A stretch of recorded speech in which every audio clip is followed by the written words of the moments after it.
Hirata. You are listening to the Hearth of Hellenism podcast with your host, Angelo Nasios.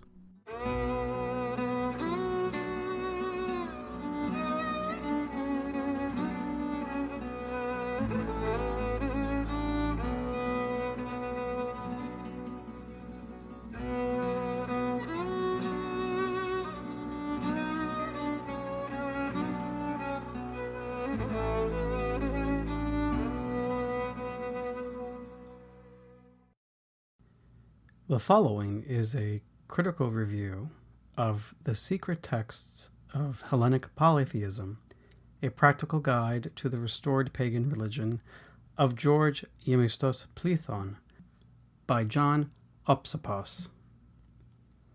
There are many critical things I have to say about this book after careful reflection, and I have listed them out. First, anachronism. My first significant critique of this book is how the author commits the historical crime of anachronism. As someone who has a master's in history, an anachronism is problematic in historical writing. Per Merriam-Webster Dictionary, anachronism is defined as 1. An error in chronology, especially a chronological misplacing of persons, events, objects, or customs in regard to each other. 2. A person or a thing that is chronologically out of place, especially one from a former age that is incongruous in the present. And 3. The state or condition of being chronologically out of place.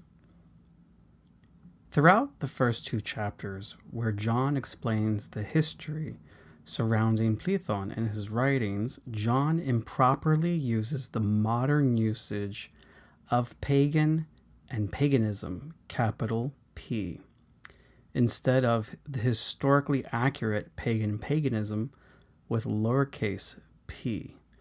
John constantly describes Plethon as a pagan, capital P, and neo-pagan, and ridiculously calls Plethon, since he adopted the name, his, quote, pagan name, capital P, major facepalm. John calls Plethon's theology pagan, capital P. Plethon's students are called pagan students, capital P for the pagan. And his religion is, quote, neo-pagan Hellenism. John suggests that Plethon was at heart a, quote, Hellenic pagan, quote, capital P for the pagan. Another problematic term found in the book are pagan Platonism and Hypatia, Hypatia in English, quickly mentioned, is called a, quote, pagan martyr and pagan philosopher. Speaking as a historian, all of this is anachronistic. John is writing about the past and is projecting onto the past events and people the modern identity of pagan and paganism. A capitalized P pagan is a modern convention. Pagan today is a legitimate religious identity in which people claim to be pagan and subscribe to a religion they call paganism. However, in the field of history, it is incorrect to use a capital P, pagan, when describing figures like Plethon or the ancient peoples that worship the gods in general. Why is this? Because pagan, historically, was not a claimed religious identity. Paganism was not a religion. Both terms stem from the Christians who use these terms to other those who were not Christian while trying to set the boundaries of their own Christian identity. My point is observable if you examine the book endorsement by J. Bergman, history and religious studies professor.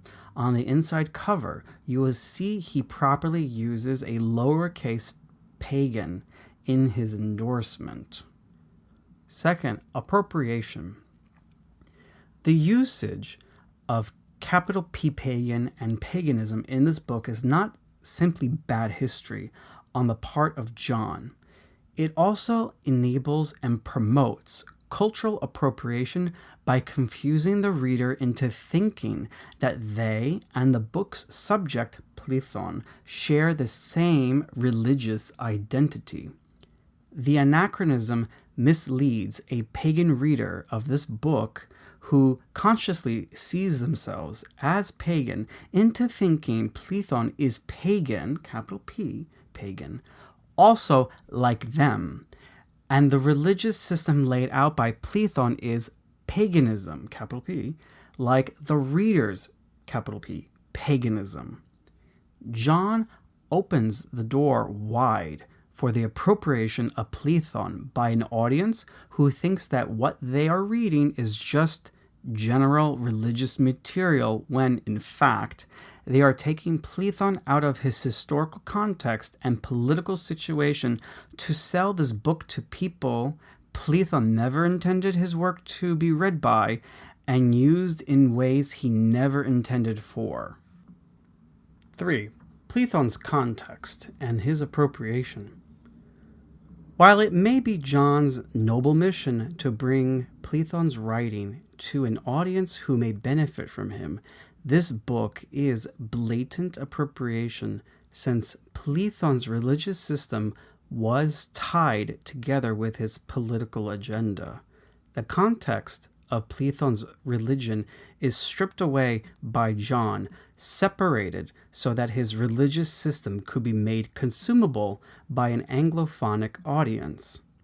Plethon was attempting in his day, like many polytheistic Greeks today, to re-Hellenize the region, restore the worship to the gods, and reform society and political institutions writ large. Plethon had a particular place and people he was directing his energy towards in his mind. John dismisses Plethon's context as a political reformer as, quote, less relevant for neo-pagan practice in our times, quote.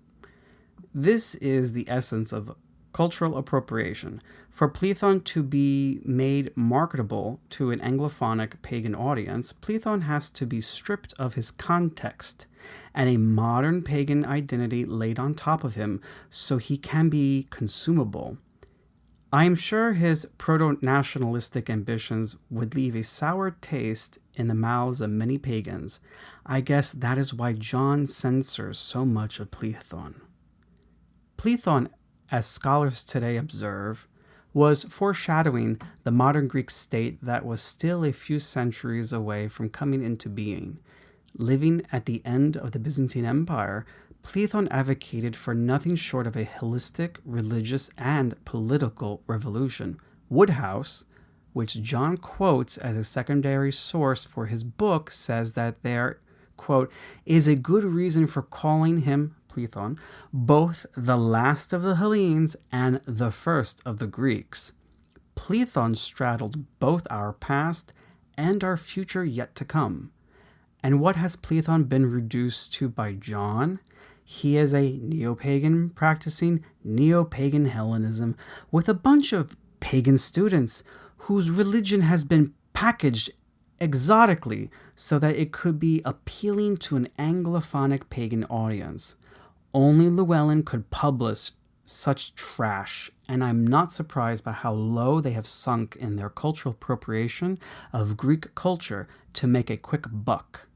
Lastly, a translation of Plethon would have been better presented through an academic press by a proper scholar in the field relevant to the topic.